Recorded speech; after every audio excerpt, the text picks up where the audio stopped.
Então, vamos conversar hoje, pessoal. Então, se sintam bem à vontade para poder interagir ali pelo chat. É um bate-papo, uma conversa gostosa. Não vamos pensar nesse tema palestra, mas vamos pensar numa troca de informações onde a gente possa conversar um pouquinho sobre o que nós, profissionais da saúde, estamos encontrando, né? Nos nossos consultórios, nos nossos estúdios, nas clínicas, o que a gente encontra e até o que a gente está passando hoje. Problemas relacionados ao Covid, né? Que sequelas são essas? Que sequelas emocionais que elas estão deixando? As sequelas físicas, as debilidades com o corpo, todos nós vemos isso de uma forma, né, a olho nu. Mas e a parte emocional, onde a gente não consegue ver, onde isso fica internamente? Então, vamos falar um pouquinho sobre isso. Antes da gente falar, eu vou me apresentar para vocês. Eu sou a psicóloga Sagriele, trabalho com psicologia clínica há 14 anos já. Sou especialista em terapia cognitivo-comportamental, que eu vou explicar para vocês, para quem não conhece, que é uma linha de tratamento onde a gente pode estar dando um suporte emocional para o seu paciente no consultório. E também sou especialista em avaliação psicológica, né? A gente precisa saber fazer uma boa avaliação, saber bem fazer um psicodiagnóstico para poder estar auxiliando quem busca a gente da melhor forma. Bom, sem mais apresentações, vamos ao nosso tema. Falando sobre sequelas, a gente não tem como não lembrar sobre o início da pandemia, né? O que se instalou no início da pandemia? Pode passar, Léo. O que se instalou no início da pandemia com todas as pessoas? Um medo, uma ansiedade, crises de pânico, um isolamento e tentar entrar nessa nova adaptação, se é que isso é uma adaptação. Vamos falar um pouquinho sobre cada uma dessas situações que surgiram no início da pandemia antes da gente falar sobre as sequelas, né? E aí cada um vai poder lembrar como que foi isso para você e como que isso está sendo atualmente. Se instalou um medo de algo que teoricamente seria 15 dias, e esses 15 dias se prolongaram até os dias atuais. E esse medo gerou uma ansiedade, gerou crise de pânico, gerou isolamento, gerou adaptação, vai todo mundo para casa. E como fica a parte emocional frente a tudo isso? Por que esse medo se instala? Porque a gente não sabe o que vai acontecer. O medo só se instala como base principal porque a gente não sabe o que está por vir pela frente.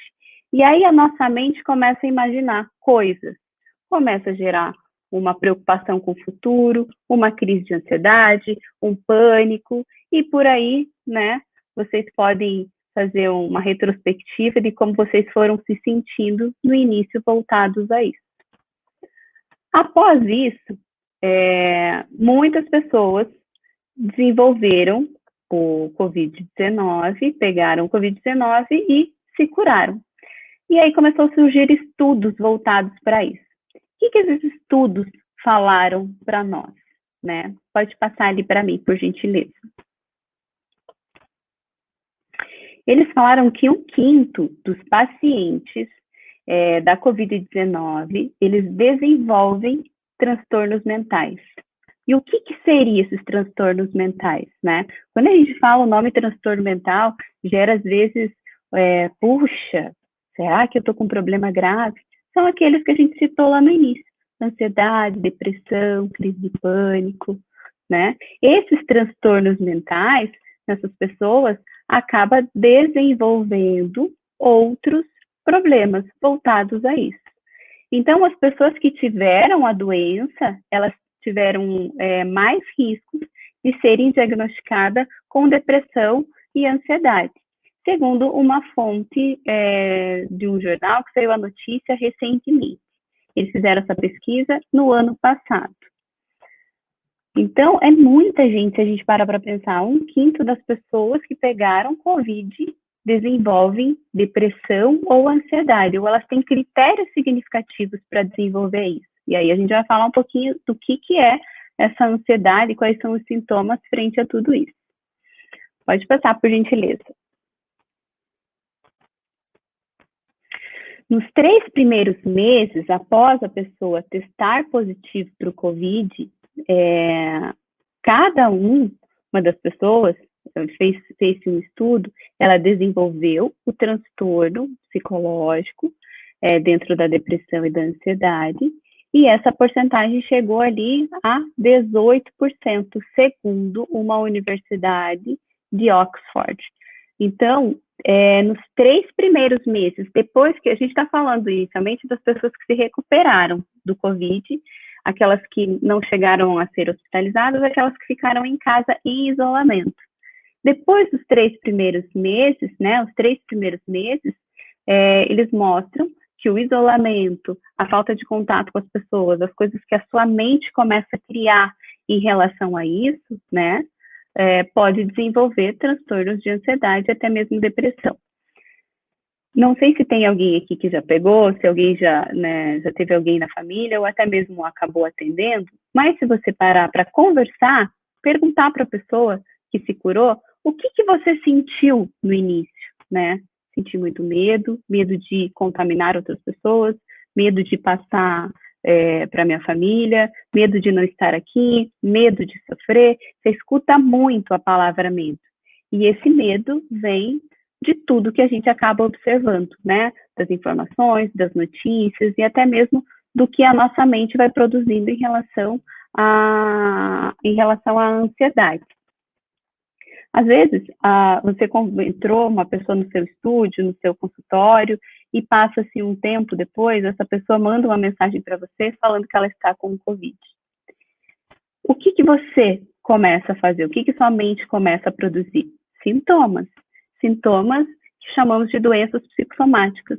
Muitas vezes você não foi contaminado por aquela pessoa, mas você já começa a sentir dor de cabeça, você começa a procurar o aparelhinho de oxigenação para ver como é que está a sua oxigenação, você já começa a responder aquele estímulo daquela ligação, aquele estímulo daquela notícia na televisão. Então, independente de você você ter contraído a doença ou não, a sua mente já começa a produzir dentro de tudo isso. E tudo isso que a gente está falando aqui significa que a nossa mente, ela tem uma força poderosa, né? Tanto para atrair coisas boas, como para não atrair coisas boas, né? Relacionado a isso que a gente está falando. Então, a gente precisa aprender a filtrar o que a gente está pensando e o que a gente está sentindo. E dentro disso, vamos passar um pouquinho para os atendimentos que nós prestamos, os serviços que prestamos para as pessoas. Quando entra um aluno para vocês, ou entra um paciente no consultório, a primeira posição que eu, profissional, preciso tomar é qual? É observá-lo, é entender como que essa pessoa está chegando, né? O que essa pessoa está trazendo junto com ela? O que a mente dela está mostrando para a gente? Será que ela está presente na aula que ela está tendo comigo? Será que ela está presente nesse contato aqui? Muitas vezes ela não está, ela está pensando em outras coisas. Então, eu preciso aprender a observar para poder ajudar ele, né? Por que eu estou falando isso? Às vezes a pessoa está lá eufórica ou com alguma situação envolvendo uma preocupação com um parente ou uma preocupação com ela mesma, e aí ela não consegue focar ali. E ela pode se machucar, ela pode se lesionar, ela pode não fazer o exercício da forma adequada, ou ela pode cair numa desistência em não fazer mais as atividades e começar a arrumar desculpa para não ir, porque não está sendo prazeroso para ela estar ali, porque a mente dela não está ali. Então, a gente precisa aprender a observar e, às vezes, ouvir. Ele precisa conversar com você, ele precisa falar o que está acontecendo com ele antes mesmo de a gente começar uma aula, começar um atendimento. Então, hoje, eu vejo que as pessoas elas estão muito carentes de falar, de conversar, de ter essa empatia, né? De trazer o outro para o presente. Então, isso é fundamental a gente observar quando a gente tem contato com alguma pessoa que vem nos procurar, vem procurar o nosso serviço. Bom, vamos passar ali um pouquinho para falar das doenças psicopatológicas que podem surgir junto com o COVID. Transtorno de estresse pós-traumático, que eu já vou explicar para vocês o que é. Transtorno obsessivo-compulsivo, que é o famoso TOC. Transtorno de ansiedade generalizada, crise de pânico e depressão. Então, os estudos recentes falam que essas cinco doenças, elas podem surgir junto com o COVID ou após o COVID. Quem já teve essas doenças, ou quem tem essas doenças e contrai o vírus, o que acontece?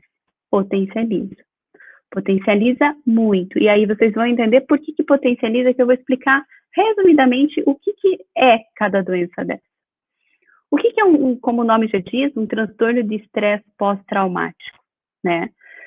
Se a gente parar para lembrar e de algum filme que a gente possa ter visto da guerra, vocês vão ver que os soldados, depois que eles voltam da guerra, eles voltam para o seu ambiente, para suas casas, eles não conseguem estar, como eu estava falando anteriormente, com a mente ali. Ele não consegue vivenciar o prazer de estar com a família novamente, de estar saudável.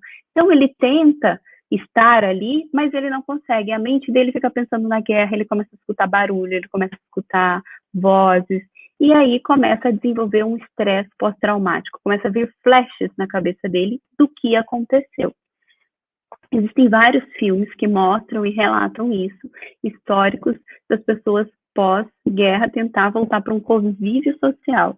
Não consegue, precisa de tratamento psicológico e precisa de medicação para poder se adaptar à rotina normalmente. Pensando nisso, como que ficam as pessoas que pegam o COVID ou que perderam um ente querido? Elas começam a desenvolver esse estresse pós-traumático também.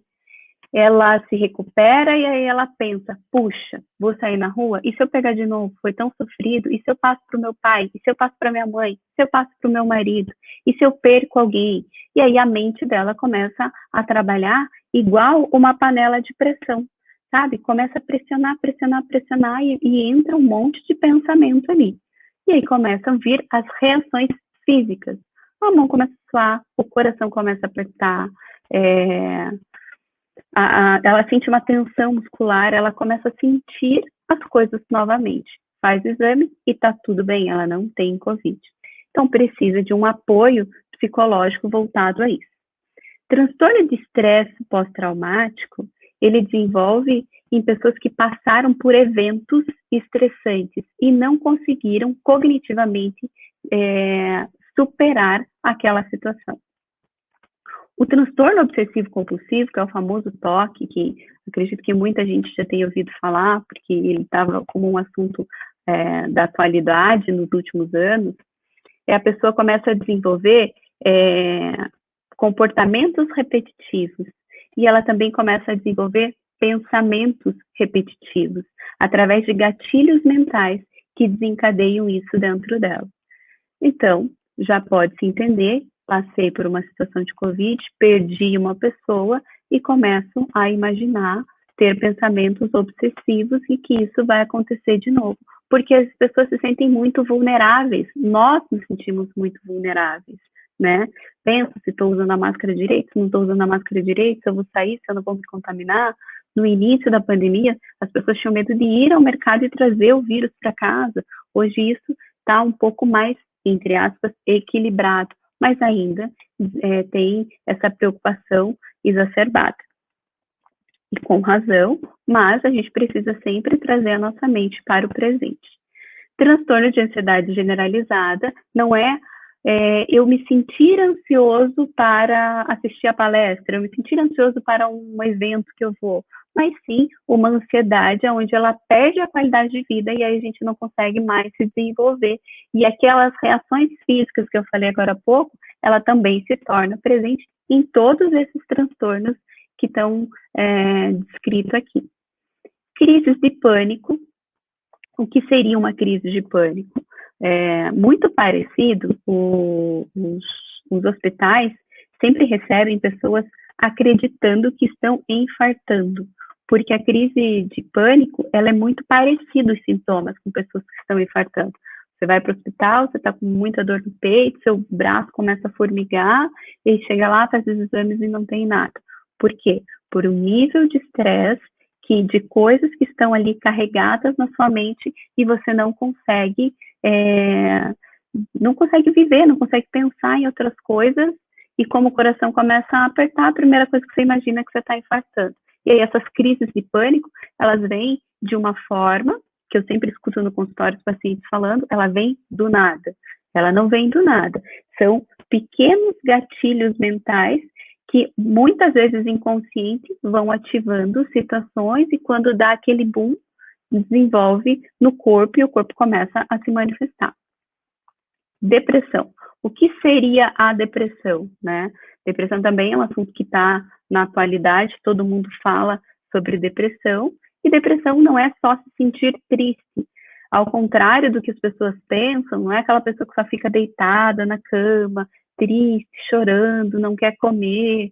Não, a depressão dá muita irritabilidade, a depressão dá perda de memória, a depressão, ela desenvolve, como as outras também, uma falta de qualidade nas suas atividades rotineiras, né? Então, olha quantas coisas, quantas sequelas emocionais elas vêm em volta, né, dessa doença, onde a gente para pensar, puxa, a pessoa está com problema respiratório, está com problema de locomoção após o Covid, né? A gente pensa na parte física, mas a parte emocional, ela vem com uma bagagem avassaladora. E essa bagagem avassaladora, quando ela retorna às atividades, ela encontra quem? Os profissionais, aonde ela está tentando se desenvolver.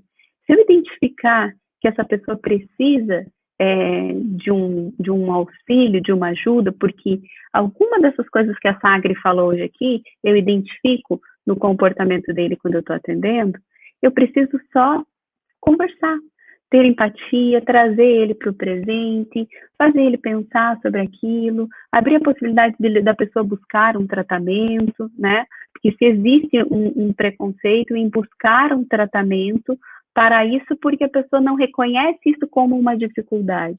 E aí, do outro lado, ela vai encontrar você, profissional da saúde, que pode estar auxiliando ela frente a tudo isso. Bom, vamos passar ali um pouquinho para o próximo slide para a gente dar uma continuidade e falar no desenvolvimento dessa doença.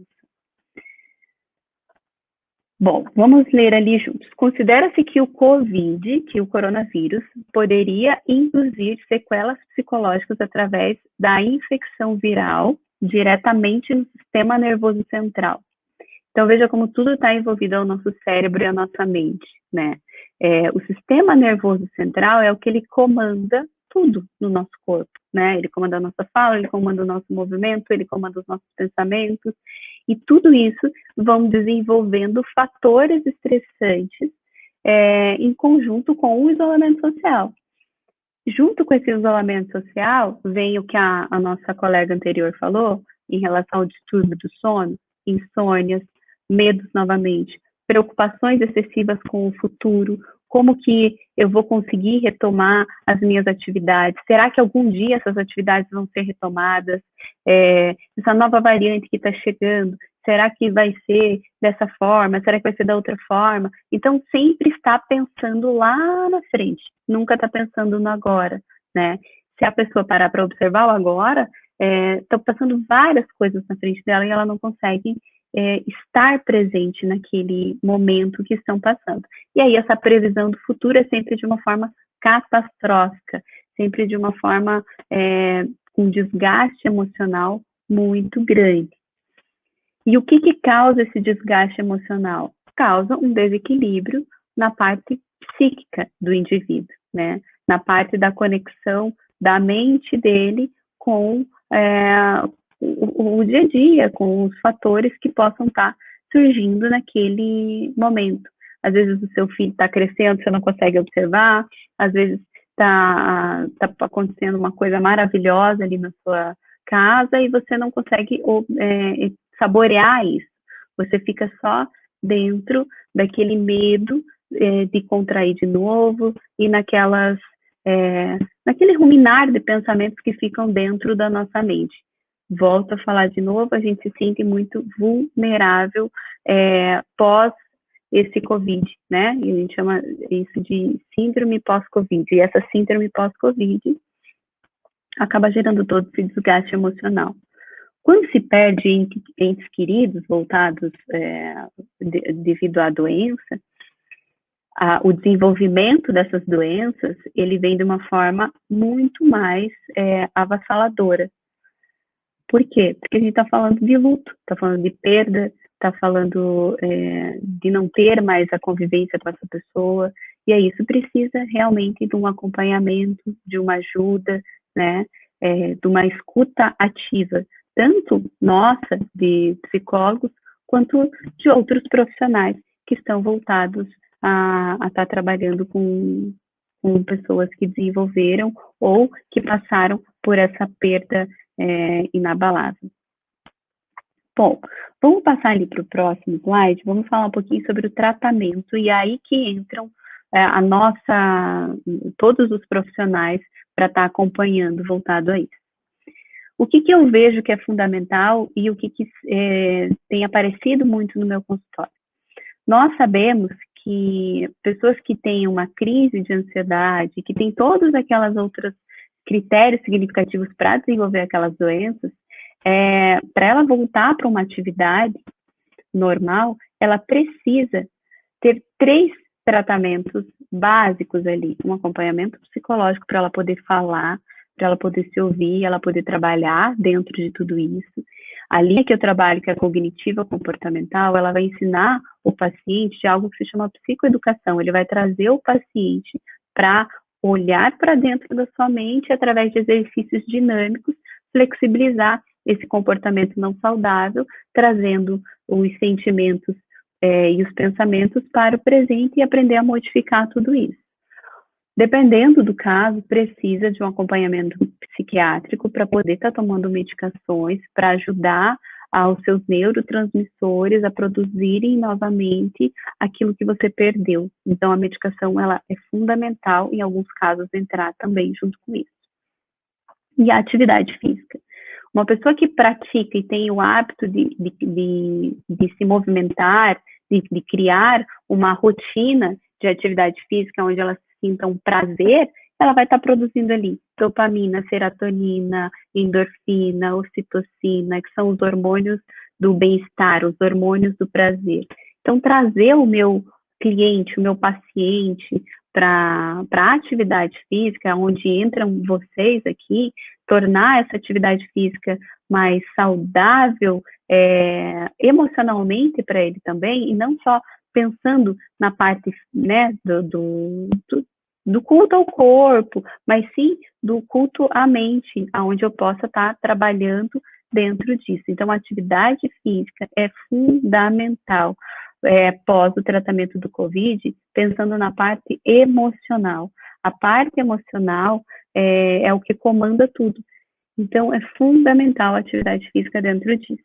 Estou quase estourando meu tempo ali, mas vou falar mais um pouquinho rapidinho.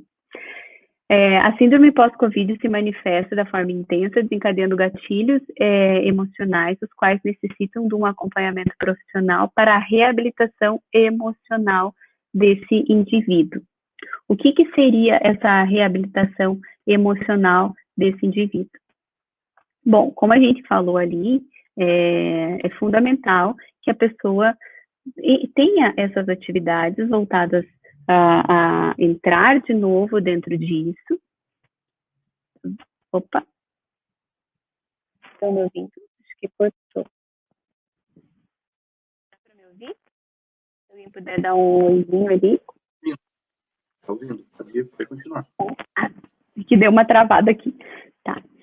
Bom, então, recapitulando ali o que eu estava falando, se alguém tiver alguma dúvida, pode colocar ali nos comentários. Atividade física, tratamento psicológico, tratamento psiquiátrico e voltar às atividades rotineiras. Fazer coisas simples, né? Uma orientação que eu sempre passo para os meus pacientes, inclusive profissionais, né, onde atendem pessoas, educadores físicos, nutricionistas, fisioterapeutas, eu preciso dar para o meu paciente sempre precisa sair do meu atendimento, do meu consultório, sempre se sentindo melhor, não só se sentindo melhor fisicamente, mas emocionalmente também.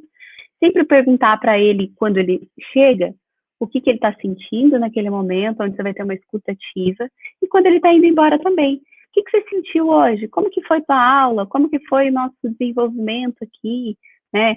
O que você gostou do que a gente trabalhou? Então, ouvir mais o seu cliente do que entregar para ele um tratamento, uma aula, né? Ouvir a pessoa traz para a pessoa não só uma empatia, mas ele se sente mais acolhido por você. Provavelmente, quando ele tiver algum problema, onde ele sinta um medo por conta do Covid, ou um medo pós-Covid de entrar nessa atividade, ele vai falar, puxa, né, o Leonardo, a Andressa, esse profissional aí é um profissional que me acolhe. As chances dele se desenvolver até de uma forma, uma amizade com você, são muito maiores. Então, a gente está carente disso hoje, está carente de profissionais onde tem um tratamento mais humano dentro disso. Bom, eu acho que era isso que eu tinha para trazer para vocês hoje. Eu atendo em Curitiba, o meu consultório ele fica no Batel.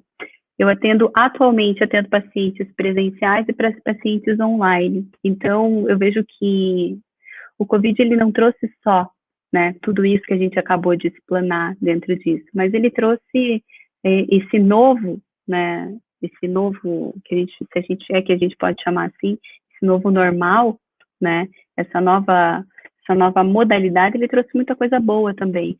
Um exemplo disso é essa palestra que a gente está tendo aqui. Quantos profissionais a gente está conhecendo, quantas pessoas têm a oportunidade de poder estar ouvindo gente de fora, gente de outro estado.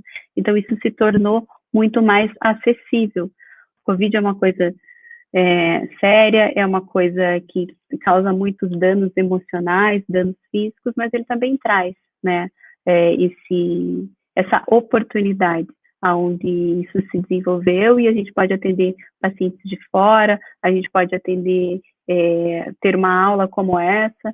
Então, ele tem a sua parte ruim, mas ele também tem a sua parte, né, podemos dizer assim, não digo positiva, mas eu digo a parte onde ele se torna visível algumas coisas que não eram antes. Então, vamos aprender a olhar também essa situação que a gente está passando com os resultados positivos também que existem dentro disso. Profissionais estão se desenvolvendo, profissionais estão crescendo dentro disso, e a gente vai aprender a se adaptar emocionalmente também e ter equilíbrio dentro de tudo isso. Então, é isso. Queria agradecer a vocês a oportunidade de poder falar um pouquinho sobre psicologia e falar um pouquinho sobre a saúde mental, onde a gente precisa tanto estar voltado para isso hoje em dia.